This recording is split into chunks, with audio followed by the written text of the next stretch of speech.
என்ன வேக்கு முஸ்தபா வசமா மாட்டிட்டாரு போல இருக்க. இதெல்லாம் விஜய் இன்னைக்கு நைட்டு முஸ்தபாவை போன்லயோ அல்லது நேர்லயோ கூட்டு கடிச்சு வைக்க போறாருங்கிறது மட்டும் உறுதியாயிருச்சு. அதாவது நீ பாட்டுக்கு அமைதியா இரு, ஏற்கனவே பல விஷயங்கள் இருக்கு, எல்லாத்தையும் ஒன்னொன்னா எடுத்து வெளியிட்டாங்கன்னா நாரி போயிடும்டா, ஏன் அப்படி பண்றீங்க அப்படின்னு விஜயே டென்ஷன் ஆகிற அளவுக்கு ஒரே மறந்து போன ஒரு விஷயம். ஆமா, இப்பதான் நானே ஒரு சிறுபான்மையினரின் காவலன், நாங்க நடத்துறது சிறுபான்மையினர் ஆட்சி அப்படின்லாம் சொல்லி பழைய ஹிஸ்டரியெல்லாம் மறைச்சி ஒரு ஒரு ஃப்ரெஷ்ஷான பேச விஜய் உருவாக்கிட்டு இருக்கா. அவ்வளவு மொத்தத்தையும் கொண்டு வந்து டொப்புன்னு போட்டு உடச்சிட்டாப்ல முஸ்தபா. இதுக்கு எல்லாத்துக்கும் அடிப்படையில காரணம் இன்னைக்கு சட்டமன்றத்தில் நடந்த ஒரு காரசாரமான உரை விஜய் அரசுக்கு மிகப்பெரிய பேக் ஃபயர் ஆயிடுச்சு. என்ன அப்படின்னா, முஸ்லிம்களை மையமா, முஸ்லிம் ஓட் பேங்க் மையமா வச்சு நடக்கக்கூடிய எல்லா உரையாடலுமே, ஹெல்த்தியான உரையாடல் எல்லாமே விஜய்க்கு ஒரு பெரிய மோசமான பின்விளைவுகளை ஏற்படுத்திடும். அதை நாம சொல்ல வேண்டிய அவசியம் கிடையாது. இன்னைக்கு தாவேகாவினுடைய எம்எல்ஏவா இருக்கக்கூடிய முஸ்தபா அவர்களே கடந்த காலத்துல பல சேனல்ல பேட்டி கொடுத்திருக்காரு. அந்த வீடியோவை திரு பர்கத் அலி அவர்கள் பத்திரிகையாளர் எடுத்து வெளியிட்டு இருக்காரு. அறிவு இருக்குதா விஜய்க்கு? நான் கேட்கல, கேட்டது முஸ்தபா. உங்க சட்டம் வந்து சட்டமன்றத்துக்குள்ள இருக்கக்கூடிய உங்க எம்எல்ஏ கேட்டிருக்காருப்பா. அறிவு இருக்குதா? அறிவு இருந்தா அவரெல்லாம் எம்எல்ஏ ஆக்குவார் அவரு. அதுல முக்கியமான விஷயம், இன்னொரு முக்கியமான விஷயம், நான் படம் எடுக்கட்டுமா, விஜய் அவர்களோட தனிப்பட்ட வாழ்க்கையை எடுத்து வச்சு படமா எடுத்தா ஏத்துக்குவாரா அப்படின்னு எங்க வந்து நிக்கிறாரு பாருங்க. இதை வச்சு அரஸ்டே பண்ணலாமே, அரஸ்ட் பண்ணி தஞ்சாவூர் வரைக்கும் கூட்டு போலாம். ஆமா, தஞ்சாவூர், திருவாரூர் இருந்து கன்னியாகுமரி வரைக்கும் கூட கூட்டு போலாம் அவரை. சோ இன்னைக்கு வந்து சட்டமன்றத்துல முஸ்தபா அவர்கள் பேசும்போது, திமுக வந்து இஸ்லாமியர்களுக்கு எதிரான ஒரு கட்சி, இஸ்லாமியர்கள் முஸ்லீம்களை தீவிரவாதின்னு சொன்னுச்சு, என்கிட்ட ஆதாரம் இருக்குது அப்படின்னு. ஆதாரத்தோட தான் நான் பேசுறேன் அப்படின்னு சொன்னாரு. ஆனா அதுக்கு 2 பேர் எந்திரிச்சு பதில் சொல்லி இருக்கிறாங்க. 2 பேருமே திமுகவை சேர்ந்தவர்கள் கிடையாது. ஆமா, தமிழ்நாடு முஸ்லிம் முன்னேற்ற கழகத்தை சார்ந்தவரும், மனிதநேய மக்கள் கட்சி ஜவாஹிருல்லா, மனிதநேய ஜனநாயக கட்சியினுடைய தமீமுன் அன்சாரி, இவங்க 2 பேரும் சேர்ந்து முஸ்தபாவுக்கு முரட்டு அடி கொடுத்துருக்காங்க. முஸ்தபாவுக்கு முறவாசல் செஞ்சிருக்காங்க. அதாவது அடிப்படையில் அவங்க வேற எமோஷன்கள் வேற பேசும்போது, நடிப்புகள் எமோஷன்கள் வேற கொஞ்சம் ஆட் பண்ணிக்கங்க.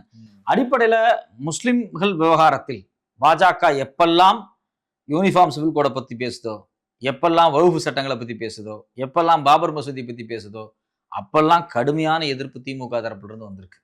ஒரு காலத்துல பாஜகவோடு கூட்டணி வைத்தார்கள் திமுக. அப்போ ஒரு காமன் மினிமம் ப்ரோக்ராம் போட்டு தான் கூட்டணி வைக்கிறாங்க. எப்போ? அந்த காலத்திலேயே.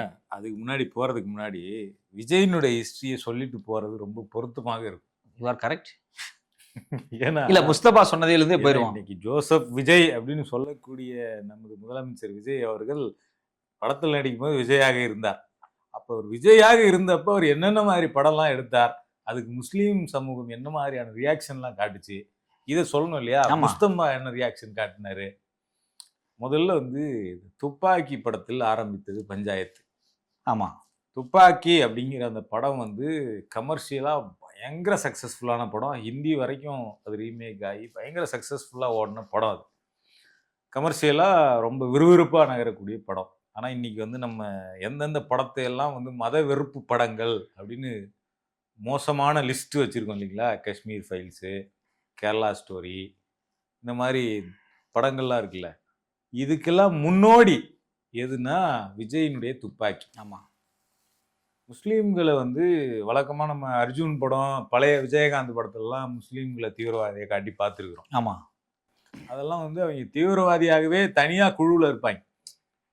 தனியார் தீவிரவாதி கூட்டத்தை வச்சிருப்பாங்க, கேம்ப் போட்டிருப்பாங்க. அங்க கேம்ப் போய் ஹீரோ போய் அழிப்பார். மலைக்கு அந்த பக்கம் காட்டுக்குள்ள இருக்கும் வழக்கமான. அதனால என்ன இருக்குன்னா, அதுல வந்து அந்த மாதிரி ஒரு விஷயம் இருந்தது. ஆனா அதுல அட்வான்ஸ் ஆக்கி விஜய் என்ன பண்ணாருன்னா, தீவிரவாதி முஸ்லீம் தீவிரவாதினா கேம்ப் போட்டு தான் இருக்கணுமா? முஸ்லீம் மக்களோடு மக்களாக அவங்க இருப்பாங்க. ஸ்லீப்பர் செல்ஸ் அப்படிங்கிற ஒரு கான்செப்டை வந்து படத்துக்குள்ள கொண்டு வந்து, இந்த ஸ்லீப்பர் செல் எல்லாருமே முஸ்லீமாக தான் இருப்பாங்க. அவங்க வந்து முஸ்லீம் ஏரியாக்கள்ல சராசரி முஸ்லீம் மாதிரியே வாழ்வாங்க. அவங்கள தனியா இவங்க தான் ஸ்லீப்பர் செல், இவங்க தீவிரவாதின்னு நம்ம கண்டே பிடிக்க முடியாது அப்படின்னு சொல்லி ஒட்டுமொத்த முஸ்லீம்களையுமே நம்ம சந்தேக கண்ணோட்டத்தோடு தான் பார்க்க வேண்டும். ஏன்னா அதுல யாரு வேணா ஸ்லீப்பர் செல்லா இருக்கலாம். புரியுதுங்களா? இப்போ வந்து நம்ம வீட்டு பக்கத்துலேயே ஒரு முஸ்லீம் புதுசா வாடகைக்கு குடி வராருன்னு வச்சுங்களேன், வீட்டு வாடகை போட்டிருக்கிறாரு, அவள் தான் நம்ம கூட நல்லா பழகிட்டு இருப்பாரு. இருந்தாலும் இருக்க வாய்ப்பு இருக்கு. ஏன்னா ஒரு ஸ்லீப்பர் செல்லா இருக்க வாய்ப்பு இருக்கு அப்படின்னு யோசிக்க வைத்த ஒரு படம் வந்து துப்பாக்கி. காமன் மேனா இருப்பாங்க அந்த படத்துல வில்லன்கள்லாம், அவங்கதான் ஸ்லீப்பர் செல் அப்படின்னு சொல்லிட்டு அந்த மாதிரியான ஒரு ஒரு விஷயத்த வந்து உருவாக்குனாரு. அந்த படத்துக்கு முஸ்லீம்கள் கடுமையான எதிர்ப்பு. எல்லா அமைப்புகளும் இந்த படத்தை நாங்க ரிலீஸ் பண்ணவே விட மாட்டோம்னு சொல்லிட்டு கடுமையான போராட்டத்துல குதிச்சாங்க. அதிர்ந்து போச்சு விஜயோட ஃபேமிலி. அப்போ வந்து என்ன பண்ணிட்டாருன்னா, விஜய் நேரடியா வந்து பேச வரல. இப்ப இருக்கிற மாதிரியே தான். சட்டமன்றத்துல அவர் இருக்க மாதிரியே தான். அவருக்கு ஒண்ணுன்னா மத்தவங்க தான் பேசுவாங்க, அவர் பேச மாட்டாரு, அவர் பதுங்கிடுவார்.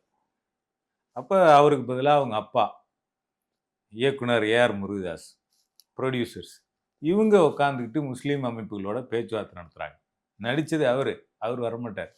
அவர் வந்து வீட்டுக்குள்ள பத்திரமா இருப்பார். இப்போ வரைக்கும் அப்படிதான். ஆமா. ஸோ ஏன்னா பான் வித் சில்வர் ஸ்பூன் அவர், சைலன்ஸ் ஸ்பூன் அவர். அவர் வந்து அப்போ பேச்சுவார்த்தை நடத்தினப்ப எஸ்.ஏ. சந்திரசேகர் என்ன சொன்னாருன்னா, நான் உங்ககிட்ட என் மகனுக்காக நான் மன்னிப்பு கேட்டுக்கிறேன். கேட்டுக்கிட்டு இந்த படத்தில் நடித்த பாவத்திற்காக விஜய் வந்து இன்னொரு படத்தில் அவர் முஸ்லீமாகவே நடிப்பார், இது வந்து நான் உங்களுக்கு கொடுக்குற வாக்குறுதி அப்படின்னு சொன்னார். அதுக்கு பிறகு பல படங்கள் விஜய் நடிச்சிருக்கிறார். ஒரு படத்துல கூட ஒரு இஸ்லாமியரா நடிக்கல. இது வந்து இந்திய சினிமாவிலேயே இருக்கக்கூடிய ஒரு மிக மோசமான ஒரு செயல். எப்பவுமே ஒரு ஹீரோ வந்து பெரும்பாலும் இந்திய திரைப்படங்கள்ல 99% இஸ்லாமியரா இல்லாம ஹிந்துவாவே தான் காமிப்பாங்க. இந்த மண்ணுல கோடிக்கணக்கில் வாழ்ந்துட்டு இருக்கக்கூடிய இஸ்லாமிய மக்களை வந்து ஒரு அங்கீகரிக்காத ஒரு போக்கு அப்படிங்கிறது ஒரு வேதனையான போக்கு. அவர் வந்து மைக்கேலா அவரால் நடிக்க முடிஞ்சிருக்கு, ராயப்பனா அவரால் நடிக்க முடிஞ்சிருக்கு. ஆனா ஒரு முஸ்லீமா அவரால் நடிக்க முடியல. அவர் கொடுத்த வாக்குறுதியை கூட அவரால் நிறைவேற்ற முடியல. அப்புறம் அந்த படத்துல சில சீன் எல்லாம் வெட்டிட்டு அந்த படத்தை ரிலீஸ் பண்ணாங்க. அடுத்தது அதோட நின்றுச்சான்னு கேட்டோம்னா, அப்போ அவர் மன்னிப்புலாம் கேட்டார்ல, சரிப்பா நாதஸ் திருந்திட்டார் அப்படின்னு பார்த்தோம்னா, பீஸ்ட் படம் அது இதை விட மோசமான வெறுப்பு படம். குழந்தைகளை கொல்லக்கூடிய மனசாட்சியே இல்லாதவர்கள் இஸ்லாமிய மக்களை சார்ந்தவர்கள். இந்த படத்தினுடைய கிளைமேக்ஸ் ஒன்று வரும், அதில் ரொம்ப கேர்ஃபுல்லாக என்ன பண்ணுவாங்கன்னா, பாகிஸ்தான் முஸ்லீம்ஸ் தான் நான் சொல்கிறேன், ஆனால் இந்தியன் முஸ்லீம்ஸ் இல்லை, நான் பாகிஸ்தான் முஸ்லீம்ஸ் தான் சொல்கிறேன் அப்படின்னு சொல்லிட்டு கடைசியில் கிளைமேக்ஸில் ஒரு சீன் வரும். அது ஒரு அந்த படத்துக்கு தேவையில்லாத சீன், ஆனால் அப்பட்டமான மத வெறுப்பு மிக்க சீன். ஒரு முஸ்லீம் தீவிரவாதி வந்து அவர் வந்து பிறப்பிலேயே வந்து மாற்றுத்திறனாளியாக இருக்கிறவர், குள்ளமாக இருக்கிறவராக இருப்பார், வயசானவர். அவர் வந்து தலைப்பா வச்சுட்டு தாடி பெருசாக வச்சுக்கிட்டு இருப்பார், குல்லா போட்டுக்கிட்டு இருப்பார். அவரை வந்து கட்டி ஒத்த கையில் வந்து தூக்கின்னு கீழேருந்து ஏறி வருவார் சுரங்கத்துலேருந்து விஜய். ஒரு ஆமை மாதிரி அவர் அந்த குள்ளமாக இருக்கக்கூடிய இஸ்லாமியரை இப்படி கட்டி தூக்கிட்டு வருவார் ஒத்த கையில் விஜய். இதுதான் அந்த படத்தினுடைய கிளைமேக்ஸ். ரஃபேல் ஃப்ளைட்டில் போய் அப்போ இதில் நீங்கள் சொல்ல வரக்கூடிய மெசேஜ் என்ன? ஒரு முஸ்லீமாக இருக்கக்கூடிய ஒருத்தரை, அதுவும் மாற்றுத்திறனாளியாக இருக்கக்கூடிய ஒருத்தரை நீங்கள் கட்டி தூக்கிட்டு வர்றீங்க, அதனுடைய மெசேஜ் என்ன? அந்த இடத்துல அப்படிப்பட்ட ஒருத்தர் தான் இருக்கணும்னு என்ன அவசியம் இருக்கு? இப்போ இது எல்லாமே வந்து முஸ்லீம்களுக்கு எதிராக நீங்க நடிச்ச படங்கள், முஸ்லீம்களுக்கு எதிராக முஸ்லீம்களை தீவிரவாதிகள் அப்படின்னு நீங்க செய்த கேம்பெயின். இது வந்து காலங்காலமா RSS இதுல இந்த படத்தை எடுக்கும்போது தான் நம்ம முஸ்தபா வந்து பொங்கி எழுந்தார். துப்பாக்கி படத்துக்கு, பீஸ்ட் படத்துக்கு பேட்டி எல்லாம் கொடுத்தாரு. அறிவு இருக்கா, உங்க இஷ்டத்துக்கு நீங்க கதை எழுதுவீங்களா அப்படின்லாம் கேட்டாரு. இந்த படத்தை தமிழ்நாட்டில் ரிலீஸே பண்ணக்கூடாது அப்படின்னு பிரச்சனை பண்ணது தமிழ் மாநில முஸ்லீம் லீக் கட்சி. அந்த கட்சியினுடைய தலைவர் முஸ்தபா, அவர் இன்னைக்கு தாவேகாவினுடைய MLA. உள்துறை செயலாளருக்கு பிரபாகரன் அவர்களுக்கு கடிதம் எழுதியவரும் இவர் தான். இதுல ஒரு வார்த்தையை நான் ஒரு விஷயத்த ஆட் பண்ணிக்கிறேன். இந்தியாவில் நடக்கக்கூடிய குண்டு வெடிப்புகளுக்கு முஸ்லிம்கள் தான் காரணம் அப்படிங்கிறதான் தொடர்ச்சியாக ஒரு பொது புத்தியில, சினிமா புத்தியில விஜய் போன்றவர்கள், விஜயகாந்த் போன்றவர்கள், அர்ஜுன் போன்றவர்கள்லாம் பல படங்களை நடிச்சு இப்படி எடுத்திருக்காங்க. அடிப்படையில பாத்தீங்க அப்படின்னா, இந்தியாவில் நடந்த கொடூரமான குண்டு வெடிப்புகள்ல யாரெல்லாம் சம்பந்தப்பட்டிருக்கிறாங்க அப்படின்னு ஒரு பெரிய பட்டியலே இருக்கு. அதுல பாத்தீங்க அப்படின்னா 2007 சம்ஜாத் எக்ஸ்பிரஸ் பாம்பிங். ஆமா, அது முழுக்க முழுக்க வந்து RSS, பாஜக, இந்துத்துவா, சாமி ஆசிமானந்தா ஒப்புதல் வாக்குமூலம் எல்லாம் இருக்கு. அந்த இந்துத்துவா கும்பல் பண்ணது. 2007 அஜ்மீர் தர்கா குண்டு வெடிப்பு. இது இல்லாம 2008 வெஸ்டர்ன் இந்தியா பாம்பிங் அப்படின்னு சொல்லுவாங்க. அது வந்து குஜராத்தில் நடந்தது. குஜராத், மகாராஷ்டிரா 2 இடத்துல வந்து பேரலா நடந்தது. இது முக்கியமான விஷயம்னா மாலேகான் குண்டுவெடிப்புன்னு சொல்லுவாங்க. இதுக்கு அடுத்து மாலேகான்ல நடந்துச்சு. மகாராஷ்டிரால மாலேகான். பிரகாஷ் சிங் தாக்கூர் இன்னைக்கு வந்து பாஜக வந்து எம்பியா இருந்தவங்க, டிஃபென்ஸ் கமிட்டிக்கு வந்து பொறுப்பா இருந்தவங்க. இவங்க இந்த வழக்குல இருக்கிறாங்க. அந்த கேஸ் இன்னும் முடியவே இல்லை. அந்த கேஸ். இது மாதிரி ஒரு பெரிய பட்டியலே இன்னும் இருக்கு. நான் என்ன கேட்கிறேன், இந்தியாவில் ஒரு மசூதியை இடித்து இந்தியா முழுக்க கலவரம் பண்ணது, இந்தியா முழுக்க வந்து அந்த ரத யாத்திரைங்கிற பேர்ல கோயிலையாவது முஸ்லீம்கள் இணைந்து இடித்திருக்கிறார்கள்? கிடையாது. இந்தியாவில் இது வரைக்கும் முஸ்லீம்கள் எந்த கிறிஸ்தவர்களாவது இணைந்து ஒரு கோயிலை இடித்திருக்கிறார்களா? கிடையாது. ஆனா இந்துத்துவ அமைப்புகள் இந்து மக்களை திரட்டி ஒரு மசூதியை இடிச்சுது. கிட்டத்தட்ட தமிழ்நாட்டில் மட்டும் 173 மசூதியை வந்து விஹெச்பி வந்து லிஸ்ட் பண்ணி வச்சிருக்கு. இதெல்லாம் நீ அப்புறப்படுத்தி இது கீழே இந்து கோயில் இருந்துச்சுன்னு ஒரு ரூமர். இது மாதிரி இந்தியா முழுக்க 30,000 மசூதிகளை இடிப்பதற்கு பேசிட்டு இருக்காங்க. இந்த இந்துத்துவ தீவிரவாதத்தை பத்தி தன்னோட படங்கள்ல ஒரு வரி அல்லது ஒரு வார்த்தை, ஒரு வசனம் விஜய் பேசியிருப்பாரானா? கிடையாது. இந்து தீவிரவாதிகள் தர்காகளையும் மசூதிகளையும் இவ்வளவு குண்டுவெடிப்புகள் நடத்திருக்கு, ட்ரெயின்ல குண்டுவெடிப்பு நடத்திருக்கு, இவ்வளவு பேர் செத்து இருக்கிறாங்க. ஏதாவது ஒரு படத்தில் நீங்க நடிச்சிருக்கலாம். நான் வந்து சிம்புவை கூட பாராட்டுவேன். ஏன்னா அவர் வந்து ஒரு அந்த மாநாடு வானம்னு ஒரு படத்துல வந்து ரொம்ப துல்லியமா காமிச்சிருப்பாங்க. வானம் படத்துல வந்து ரொம்ப துல்லியமாக ஒரு ஒரு இந்துத்துவ ஒரு பெரிய ஸ்டாரா இருந்துகிட்டு முஸ்லீம் கேரக்டர்ல நடிக்கக்கூடிய துணிச்சல் வந்து சிம்புக்கு இருந்துச்சு. அதுல ஒரு 10% விஜய்க்கு அவர்களுக்கு இல்ல. சும்மா வந்து படத்துல வந்து ஒரு வேடம் போட்டு நடிக்க கூட அவர் வந்து படத்துல குல்லா வச்சு நடிக்க கூட அவர் தயாரா இல்ல. இவர் சிறுபான்மையின காவலர் சொன்னது நடிப்பாரு. நேர்ல குல்லா போட்டு நடிப்பாரு. நேர்ல பக்காவா நடிப்பாரு. ஆக்சுவலி சரி, இப்போ வந்து நம்ம வந்து சினிமா பொலிட்டிக்கலா வருவோம். திமுக மேல இவங்க குறை சொன்னாங்க. இல்ல, இன்னைக்கு முஸ்லீம்களை தீவிரவாதின்னு சொன்னாங்க திமுக அப்படின்னு சொல்லிட்டு சட்டமன்றத்துல பெர்ஃபார்மன்ஸ் பண்ண நம்ம முஸ்தபா தான் விஜய் தீவிரவாதியாக முஸ்லீம்களை காட்டுகிறார்னு பிரச்சனை பண்ணது, லெட்டர் போட்டதெல்லாம். அது அப்படியே பேச வேண்டியதானே? இன்னைக்கு பேச வேண்டியதானே? திமுக மட்டும் பண்ணல, நம்ம முதலமைச்சரும் பண்ணியிருக்கிறார். மேடை இது வாடகை வாய்கள் அப்படின்னு பேசினார்ல, ஹூ இஸ் வாடகை வாய் மேன் அப்படின்னு கேட்க வேண்டியதா இருக்கு. திமுக மட்டும் பண்ணலங்க, நம்ம முதலமைச்சரும் பண்ணியிருக்கிறார். சொல்ல வேண்டியதானே? நீங்க தானே பிரச்சனை பண்ணீங்க பீஸ்ட் படத்தை ரிலீஸ் பண்ண விட மாட்டோன்னு. ஆமா, அதுக்குள்ள என்ன ஆச்சு? பீஸ்ட் படம் வந்து ஒரு 3-4 வருஷம் கூட ஆகல, 3 வருஷம் கூட ஆகல. ஸோ அப்போ இதுல வந்து அடிப்படையில வந்து முஸ்தபா ஒரு நாடகத்தை போடுறாரு. அதுல வந்து திமுகவை வந்து முஸ்லீம் எதிரின்னு காமிக்கணும்னு ப்ரொஜெக்ட் பண்றாரு. அது ஒர்க் அவுட் ஆகாது. ஏன் அப்படின்னா திமுக முஸ்லிம்களுக்கு வந்து எப்போதுமே வந்து ஒரு இணக்கமான ஒரு அரசியலை தான் அவங்க முன் வச்சிருக்கிறாங்க. குறிப்பாக இஸ்லாமிய ஓபிசி மக்களுக்கு 3.5% இடஒதுக்கீடை கொண்டு வந்தது கலைஞர் தான். ஆனா விஜய் இப்ப சிஎம் ஆனதுக்கு பிறகு நீதிமன்றத்துல இந்த 3.5 தடை செய்யப்பட்டிருக்கு. அதாவது ஹிந்துவாக இருந்து முஸ்லீமா கன்வெர்ட் பண்ணக்கூடிய ஓபிசிக்கு இந்த இடஒதுக்கீடு கிடையாதுன்னு இப்போ வந்து நீதிமன்றம் சொல்லியிருக்கு. அதை எதிர்த்து என்ன மேல்முறையிட்ட என்ன விஷயத்தை எஃபெக்டிவான ரோல இந்த விஜய் அரசு பிளே பண்ணிருக்கு. என்னை பொறுத்த வரைக்கும் நான் ஒரு விஷயம் தெளிவா இருக்கிறேன். நீதிமன்றங்கள் இப்படி தீர்ப்பு கொடுத்தாலும் சரி, மத்திய அரசாங்கம் இப்படி ஒரு சட்டம் கொண்டு வந்தாலும் சரி, என்ன நடந்தாலும் சரி, நீங்க வந்து நான் மேல்முறையீட்டுக்கு போறேன், அங்க போறேன், இங்க போறேங்கிற கதையெல்லாம் ரெண்டாவது. மக்கள்கிட்ட அரசியல் பேசுனீங்களா? நீங்க ஆளுங்கட்சியா இருக்கலாம், உங்க கட்சி, நீங்க அரசுக்கு தலைவரா இருக்கலாம், கட்சியோட ஸ்டாண்ட் என்ன? இது வரைக்கும் கட்சியோட ஸ்டாண்ட் என்ன? 3.5% ஓபிசி இடஒதுக்கீடுக்கு கட்சியோட ஸ்டாண்ட் என்ன? ஜிஆர் சாமிநாதன் கொடுத்த தீர்ப்பு நீங்க எப்படி நினைக்கிறீங்க? இதே இடத்துல ஜிஆர் சாமிநாதன் இன்னொரு தீர்ப்பு கொடுத்தாரு. அதுக்கு எதிராக கட்சியாகவும் திமுக நின்னுச்சு, அரசாகவும் திமுக நின்னுச்சு. ஆமா, திருப்பரங்குன்றம் வழக்குல தர்காவுக்கு பக்கத்தில் தான் நாங்கள் தீபம் ஏத்துவோம்.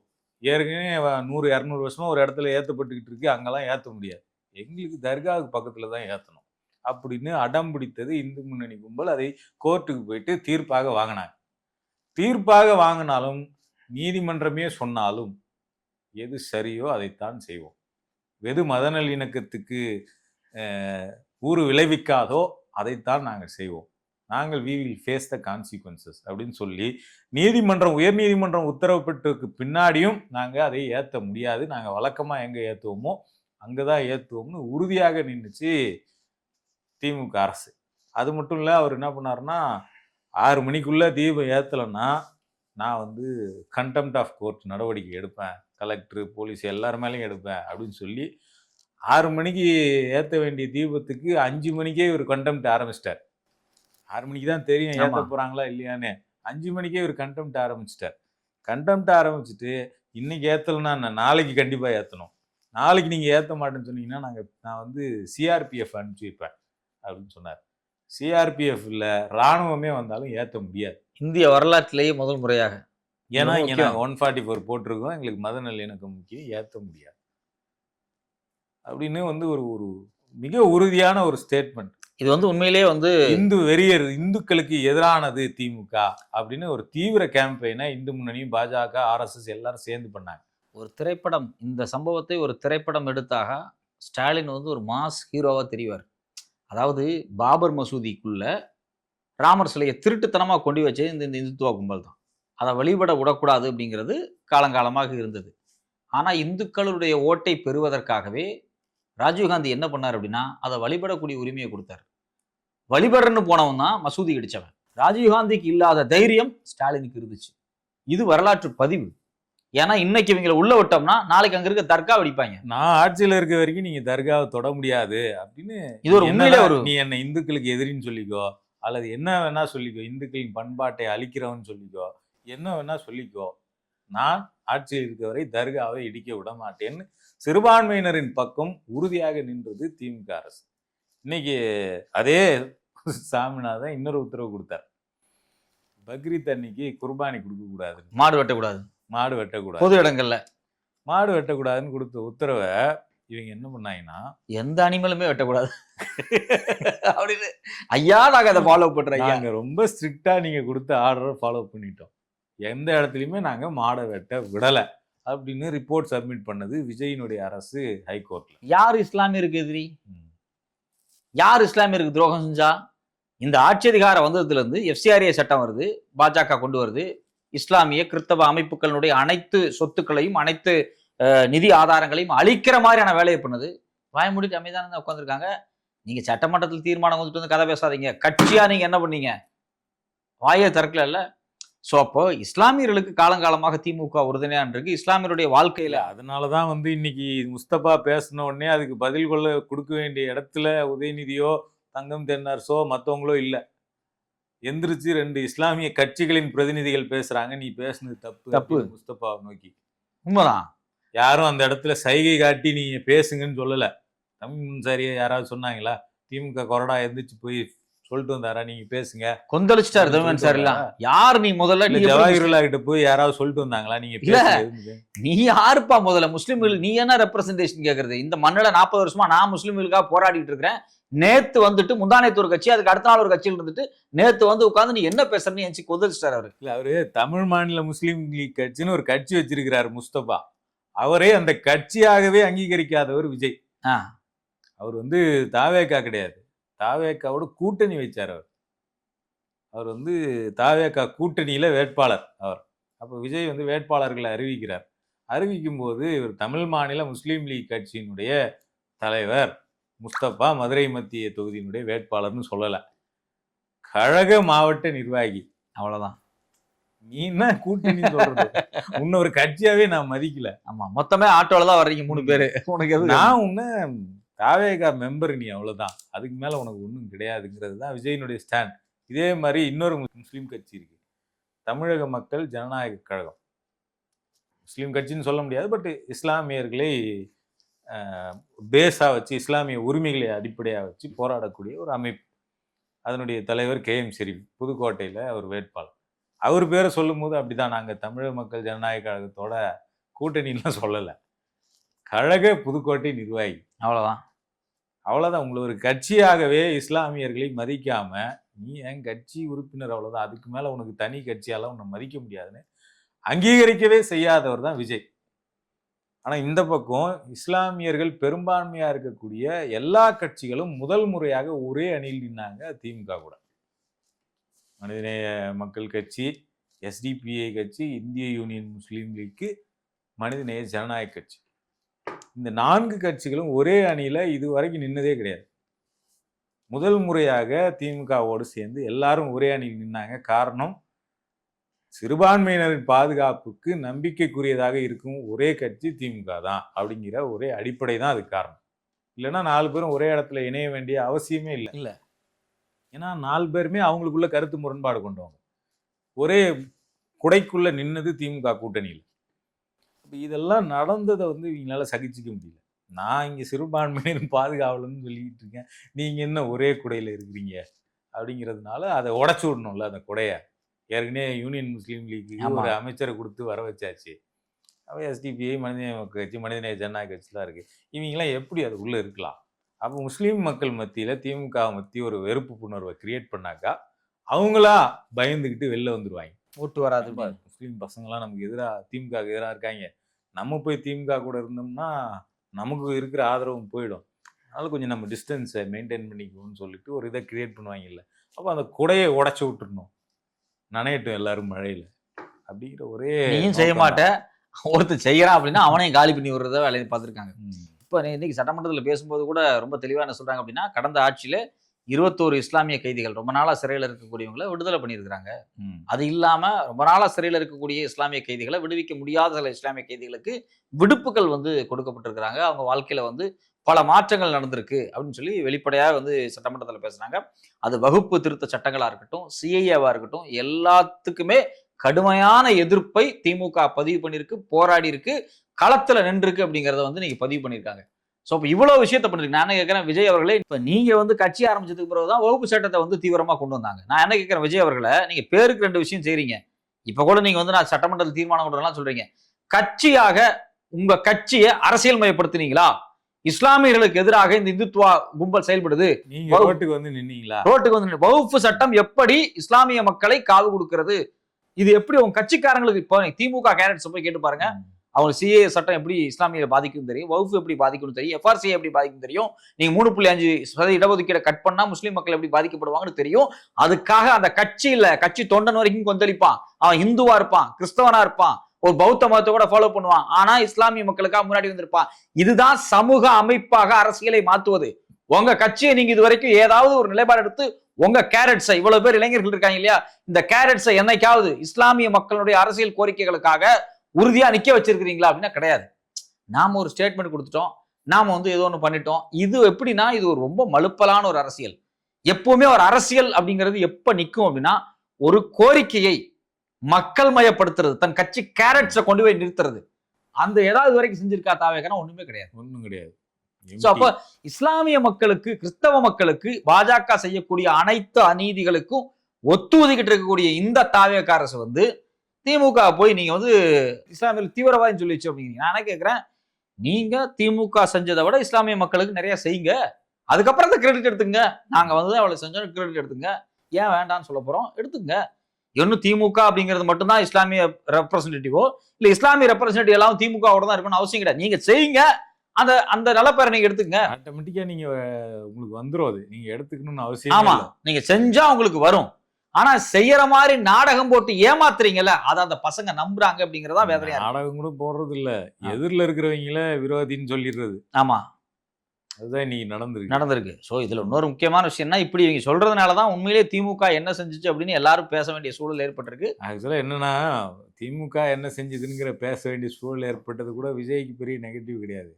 ஆனா அவருடைய படங்கள்ல என்னென்னலாம் அவர் நடிச்சிருக்கிறாருன்னு மறுபடியும் எடுத்து பேச வச்சுட்டாரு நம்ம முஸ்தபா. இது மறுபடியும் அந்த விஷயத்தெல்லாம் மறந்துருப்பாங்க இந்நேரம். துப்பாக்கி படத்துல இவர் நடிச்சாரு, பீஸ்ட்ல இவர் இப்படிலாம் பண்ணாரு அப்படின்றத மறந்திருந்த முஸ்லீம்களுக்கு மீண்டும் ஞாபகப்படுத்துவதற்கான ஒரு வாய்ப்பை வந்து முஸ்தபா வந்து உருவாக்கிடுவார். கண்டிப்பா முஸ்தபா மேல நீங்க சரி டென்ஷன்ல இருப்பாரு விஜய். பொறுத்து இருந்து பார்ப்போம் என்ன நடக்குது அப்படின்னு.